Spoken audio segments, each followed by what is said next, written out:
നടി ഹണി റോസിനെ അധിക്ഷേപിച്ച കേസിൽ ജയിലിൽ കഴിയുന്ന വ്യവസായി ബോബി ചെമ്മണ്ണൂരിന്റെ ജാമ്യാപേക്ഷ ഹൈക്കോടതി ഇന്ന് പരിഗണിക്കും. ബോബി ചെമ്മണ്ണൂരിന്റെ ജാമ്യാപേക്ഷയെ എതിർത്ത് പോലീസ് നിലപാടറിയിക്കും.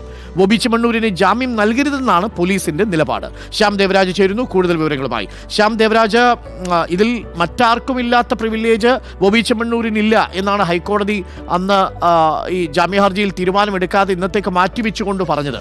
പക്ഷേ ഇന്നിപ്പോൾ കോടതി പരിഗണിക്കുമ്പോൾ സ്വാഭാവികമായും ജാമ്യം കിട്ടാനുള്ള സാധ്യതയുണ്ട് എന്ന് തന്നെയാണ് നിയമവൃത്തങ്ങളും പറയുന്നത്. എന്നാൽ പ്രോസിക്യൂഷൻ ജാമ്യം കൊടുക്കരുതെന്ന് പറയും. എന്തായാലും ഇന്നത്തെ ദിവസം നിർണായകമാണല്ലേ ബോബി ചെമ്മണ്ണൂരിന്? Good morning Shyam. Doctor Arunkumar, very good morning. Bobby ചെമ്മണ്ണൂരിനെ സംബന്ധിച്ച് ഇന്ന് ഏറ്റവും നിർണായകമായ ഒരു ദിവസമാണ്. ഇന്ന് ഏറ്റവും നിർണായകം എന്നാൽ അങ്ങേയറ്റം നിർണായകമായ ദിവസമാണ്. കാരണം ബോബി ചെമ്മണ്ണൂരിന്റെ ജാമ്യാപേക്ഷ ഹൈക്കോടതിയുടെ പരിഗണനയിലാണ്. ജസ്റ്റിസ് പി വി കുഞ്ഞികൃഷ്ണൻ അധ്യക്ഷനായ സിംഗിൾ ബെഞ്ചാണ് ഇന്ന് ബോബി ചെമ്മണ്ണൂരിന്റെ ജാമ്യാപേക്ഷ പരിഗണിക്കുന്നത്. കഴിഞ്ഞ വ്യാഴാഴ്ചയാണ് ഹണി റോസിനെ ദ്വയാർത്ഥ പ്രയോഗത്തിലൂടെയും അശ്ലീല പ്രയോഗത്തിലൂടെയും അധിക്ഷേപിച്ചുവെന്ന കേസിൽ റിമാൻഡ് ചെയ്തത്. എറണാകുളം സെൻട്രൽ പോലീസാണ് ബോബി ചെമ്മണ്ണൂരിനെ വയനാട്ടിൽ നിന്ന് കസ്റ്റഡിയിലെടുത്തതും ഒപ്പം എറണാകുളം കാക്കനാട് ജില്ലാ ജയിലിലേക്ക് ജുഡീഷ്യൽ കസ്റ്റഡിയിലേക്ക് മാറ്റുകയും ചെയ്തത്. അന്നു മുതൽ കഴിഞ്ഞ വ്യാഴാഴ്ച മുതൽ പോലീസ് കസ്റ്റഡിയിലും ജയിലിലും ഒക്കെയാണ് ബോബി ചെമ്മണ്ണൂർ. ബുധനാഴ്ച മുതൽ പോലീസ് കസ്റ്റഡിയിലും ജയിലിലും ഒക്കെയാണ് ബോബി ചെമ്മണ്ണൂർ. ബോബി ചെമ്മണ്ണൂരിനെ സംബന്ധിച്ച് ഇന്ന് വളരെ നിർണായകമായൊരു ദിവസം തന്നെയാണ്. കാരണം ജാമ്യാപേക്ഷ ഹൈക്കോടതിയുടെ പരിഗണനയ്ക്ക് വന്നിട്ട് ഇത് ഇന്ന് 4ാമത്തെ ദിവസമാണ്. അന്ന് തന്നെ ഹൈക്കോടതി പറഞ്ഞത് സാധാരണക്കാർക്ക് ലഭിക്കുന്ന പരിഗണനയല്ലാതെ മറ്റൊരു പരിഗണനയും ലഭിക്കില്ല, താങ്കൾക്ക് പ്രത്യേകമായ ഒരു പരിഗണനയും ലഭിക്കില്ല എന്നാണ് ബോബി ചെമ്മണ്ണൂരിനോട് ഹൈക്കോടതി വ്യക്തമാക്കിയത്. ജസ്റ്റിസ് പി വി കുഞ്ഞികൃഷ്ണനാണ് അന്നും ജസ്റ്റിസ് പി വി കുഞ്ഞികൃഷ്ണൻ അധ്യക്ഷനായ സിംഗിൾ ബെഞ്ചിന്റെ പരിഗണനയിലാണ് അന്നും ഈ ഹർജി ജാമ്യാപേക്ഷ പരിഗണനയ്ക്ക് വന്നത്. ഇന്നും അതേ ബെഞ്ചിൽ തന്നെയാണ്. ഇന്നത്തെ നടപടിക്രമം അതിൽ പോലീസിന്റെ നിലപാട് അറിയിക്കുക എന്നതാണ്. എറണാകുളം സെൻട്രൽ പോലീസ് ഇന്ന് ഹൈക്കോടതിയിൽ നിലപാട് അറിയിക്കുന്നത് സ്വാഭാവികമായും ബോബി ചെമ്മണ്ണൂരിന്റെ ജാമ്യാപേക്ഷയെ എതിർത്തുകൊണ്ടുള്ള നിലപാട് തന്നെയാണ്. കാരണം ബോബി ചെമ്മണ്ണൂർ ചെയ്തത് ഗൌരവതരമായ ഒരു കുറ്റകൃത്യമാണ്. അത് സ്ത്രീത്വത്തെ അധിക്ഷേപിച്ചു എന്നതാണ് ഏറ്റവും പ്രധാനപ്പെട്ട കാര്യം. മാത്രമല്ല ഇതിൽ മറ്റൊന്ന്, ബോബി ചെമ്മണ്ണൂർ പുറത്തേക്ക് ഇറങ്ങിക്കഴിഞ്ഞാൽ സാക്ഷികളെ സ്വാധീനിക്കാനുള്ള സാധ്യതയുണ്ട്, ഒപ്പം തെളിവുകൾ നശിപ്പിക്കാനുള്ള സാധ്യതയുണ്ട്. അതെല്ലാം പോലീസ് ഇന്ന് ഹൈക്കോടതിയിൽ ഒരു മറുപടി വാദമായി ഉയർത്തുകയും ചെയ്യും. എല്ലാ ജാമ്യാപേക്ഷകളിലും ഉയർത്തുന്ന മറുപടി വാദങ്ങൾ തന്നെയാണ്. അതിനപ്പുറത്തേക്ക് പ്രത്യേകമായ മറ്റെന്തെങ്കിലും വാദങ്ങൾ ഉന്നയിക്കുമോ എന്നത് ഇന്ന് കോടതിയിൽ തന്നെ നമുക്ക് കാണേണ്ടതുണ്ട്. 10:15 നടപടിക്രമം.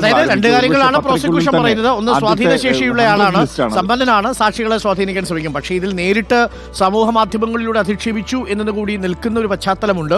മാത്രമല്ല പരാതി കൊടുത്തിരിക്കുന്ന ആ പെൺകുട്ടിയെ സ്വാധീനിക്കും എന്ന് പറയാനും കഴിയില്ല.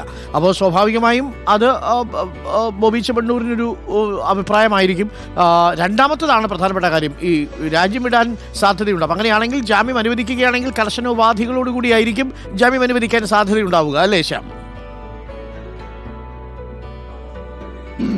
ഡോക്ടർ അരുൺ, അക്കാര്യം തീർച്ചയാണ്. കാരണം ഈ രാജ്യം വിടാതിരിക്കാനുള്ള ഏറ്റവും പ്രധാനപ്പെട്ട ഉപാധി എന്നത് പാസ്പോർട്ട് മജിസ്ട്രേറ്റ് കോടതിയിൽ ഹാജരാക്കുക എന്നതാണ്. ബോബി ചെമ്മണ്ണൂരിനെ സംബന്ധിച്ച് ബോബി ചെമ്മണ്ണൂർ നിരന്തരം വിദേശയാത്രകൾ ഉൾപ്പെടെ നടത്തുന്നയാളാണ്. വ്യവസായി എന്ന നിലയിൽ വിദേശയാത്രകളൊക്കെ നടത്തുന്ന ആളാണെന്ന് നമുക്ക് തന്നെ അറിയാം. അങ്ങനെയെങ്കിൽ പാസ്പോർട്ട് മജിസ്ട്രേറ്റ് കോടതിയിൽ നൽകുക, ഇതിന്റെ വിചാരണ നടപടിക്രമങ്ങളൊക്കെ അവസാനിക്കുന്നവരെ മജിസ്ട്രേറ്റ് കോടതിയിൽ നൽകുക എന്നൊരു നിബന്ധന മുന്നോട്ട് വെച്ചാൽ അത് ബോബി ചെമ്മണ്ണൂരിനെ സംബന്ധിച്ച് കനത്ത തിരിച്ചടിയോ കടുത്ത നിബന്ധനയോ ഒക്കെയാണ് എന്നത് തന്നെ നമ്മൾ മനസ്സിലാക്കേണ്ടി വരികയും ചെയ്യും. കാരണം അത് അങ്ങനെ തന്നെയാണ് നമ്മൾ ആ രീതിയിൽ മനസ്സിലാക്കേണ്ടത്. പോലീസ് ഒരുപക്ഷെ ജാമ്യം നൽകാൻ ഇന്ന് ഹൈക്കോടതിയുടെ തീരുമാനമെടുത്താൽ അതിന്റെ അന്തിമമായ ഘട്ടത്തിൽ പോലീസ് ഇത്തരമൊരു നിബന്ധന കൂടി വയ്ക്കണം എന്ന് ആവശ്യമുയർത്തിയാൽ ഹൈക്കോടതി നിരസിക്കാൻ സാധ്യതയില്ലെന്നാണ് നമ്മൾ മനസ്സിലാക്കുകയും ചെയ്യുന്നത്. കാരണം എല്ലാ കേസുകളിലും ജാമ്യം നൽകിക്കഴിഞ്ഞാൽ പ്രോസിക്യൂഷൻ ഉന്നയിക്കുന്ന നിബന്ധനകളൊക്കെ കോടതികൾ അംഗീകരിക്കാറുണ്ട് എന്നതാണ് അതിലെ വാസ്തവവും. അതിലുകൂടി അടിസ്ഥാനത്തിലാണ് നമ്മൾക്ക് അങ്ങനെ ഒരു നിരീക്ഷണത്തിലേക്ക് എത്താൻ കഴിയുക. പക്ഷേ ബോബി ചെമ്മണ്ണൂരിനെ സംബന്ധിച്ച് ഇന്ന് ഹൈക്കോടതി ജാമ്യം നൽകുമോ ഇല്ലയോ എന്നതാണ് ഏറ്റവും പ്രധാനം. എന്തായാലും അത് വാദം കേട്ടതിന് ശേഷമായിരിക്കും ജാമ്യം നൽകുക. ഇന്ന് ബോബി ചെമ്മണ്ണൂരിന് വേണ്ടി ഹാജരാകുന്നത് മുതിർന്ന അഭിഭാഷകൻ ബി രാമൻപിള്ളയാണ്. രാമൻപിള്ള എന്തൊക്കെ വാദങ്ങളാണ് ഉയർത്തുക എന്ന കാര്യവും കൂടി നമുക്ക് കോടതി മുറിയിൽ നിന്ന് കാത്തിരുന്ന് കാണേണ്ടി വരും. രാവിലെ 10:15 കോടതി നടപടികൾ ആരംഭിക്കുന്നത്. അതിനുശേഷം നമ്മൾ നിയമവിദഗ്ധരുമായി സംസാരിച്ചപ്പോൾ ലഭിക്കുന്ന വിവരം ശ്യാം ദേവരാജ്, നിലവിൽ ജാമ്യം കിട്ടാനുള്ള സാധ്യതയാണ് കൂടുതലെന്നാണോ?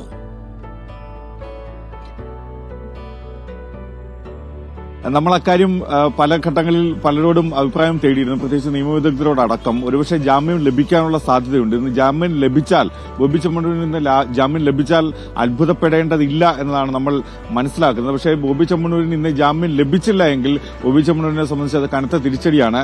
കാരണം നമ്മൾ ഒരു പ്രതിയെ അറസ്റ്റ് ചെയ്യുന്ന സാഹചര്യമോ അല്ലെങ്കിൽ അയാളെ ജുഡീഷ്യൽ കസ്റ്റഡിയിലേക്ക് മാറ്റുന്ന സാഹചര്യമോ അല്ല പിന്നീട് ഉള്ള ഒരു ജാമ്യാപേക്ഷയുടെ ഓരോ ദിവസങ്ങൾ കഴിയുമ്പോഴും അതിന്റെ സാഹചര്യങ്ങളിലൊക്കെ മാറ്റം വരും. ആ സാഹചര്യങ്ങളുടെ മാറ്റമാണ് ഏറ്റവും പ്രധാനം. മാത്രമല്ല, bail is the rule, jail is the exception എന്നതാണ് നിയമത്തിന്റെ അടിസ്ഥാനപരമായ ബോബി ചെമ്മണ്ണൂരിന്റെ കാര്യത്തിലും സംഭവിക്കാൻ സാധ്യതയുള്ളതായി നിയമവൃത്തങ്ങൾ കരുതുന്നത്. അന്തിമ തീരുമാനം കോടതിയുടേതാണ്. ബോബി ചെമ്മണ്ണൂരിന് ജാമ്യം കിട്ടി പുറത്തിറങ്ങാനുള്ള സാധ്യത കൂടുതലാണ്. അങ്ങനെയാണെങ്കിൽ ഉച്ചയ്ക്ക് മുമ്പ് തന്നെ വിധിയുണ്ടാവും. വൈകുന്നേരത്തോടുകൂടി ബോബി ചെമ്മണ്ണൂർ ജയിൽ മോചിതനാവുകയും ചെയ്യും. അനുകൂലമായിട്ടാണ് വിധി വരുന്നതെങ്കിൽ jail is an exception, bail is the rule എന്നതാണ്.